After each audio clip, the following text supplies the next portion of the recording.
வணக்கங்க. நம்ம கூட்டு குடும்ப சமையலில் இன்னைக்கு அவரைக்காய் உருளைக்கிழங்கு முட்டைக்கோசை வச்சு சூப்பராக ஒரு பொரியல் தான் பண்ண போகிறோம். இந்த வடைச்சட்டி வச்சாச்சு. எண்ணெய் ஊற்றிக்கலாங்க. எண்ணெய் சூடாகிடுச்சு. கடுகு போட்டுக்கலாம். பொரிஞ்சிருச்சுங்க. இந்த கடலைப்பருப்பு நான் கருப்பு உளுந்து போடுறேன். பருப்பு கொஞ்சம் போட்டுக்கலாங்க. எல்லா பருப்பும் நல்லா செவந்து வந்துருச்சு. பெரிய வெங்காயம் போட்டுக்கலாங்க. பச்சை மிளகாய் கருவேப்பிலை போட்டுக்கலாம். அளவுக்கு வணங்கினா போதுங்க. இந்த பாருங்கள், பொடியாக அரிஞ்சு வச்சு உருளைக்கிழங்கு போட்டுக்கலாம். பாருங்கள், நான் நீட்டு வாக்கில் தான் அரிஞ்சிருக்கிறேன். பாருங்கள், உருளைக்கிழங்கு போட்டுக்கலாங்க.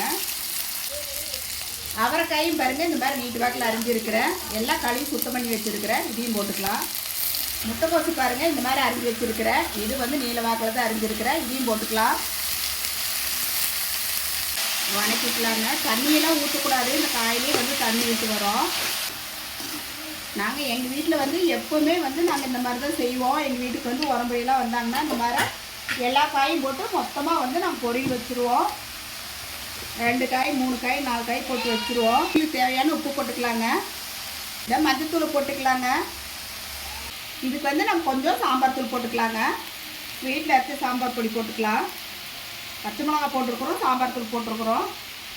மூடி வைக்கலாங்க. அடுப்பு கொஞ்சம் சிம்பிள் வச்சு தட்டை போட்டு மூடி வச்சுக்கலாம். எடுத்து பார்த்துக்கலாங்க. தண்ணியெல்லாம் ஊற்றலை. நம்ம அந்த எண்ணெயிலே சிம்மில் வச்சு எண்ணெயிலே வணக்கி விடணும். அப்போ தான் நல்லா டேஸ்ட்டாக இருக்கும். இப்போ தேங்காய் துருவி போட்டுக்கலாம். துரி வச்சு தேங்காய் போட்டுக்கலாங்க. மல்லித்தலை போட்டுக்கலாம். அவ்வளோதாங்க. சூப்பராக அவரைக்காய் உருளைக்கிழங்கு முட்டைக்கோசு பொரியல் சூப்பராக ரெடி ஆயிடுச்சு. பாருங்கள், எவ்வளோ சூப்பராக இருக்குது பாருங்கள். நீங்களும் உங்கள் வீட்டில் இந்த மாதிரி செஞ்சு சாப்பிட்டு பார்த்துட்டு எப்படி சொல்லுங்கள். வீடியோ பிடிச்சிருந்தா லைக் பண்ணி ஷேர் பண்ணுங்கள். நன்றிங்க.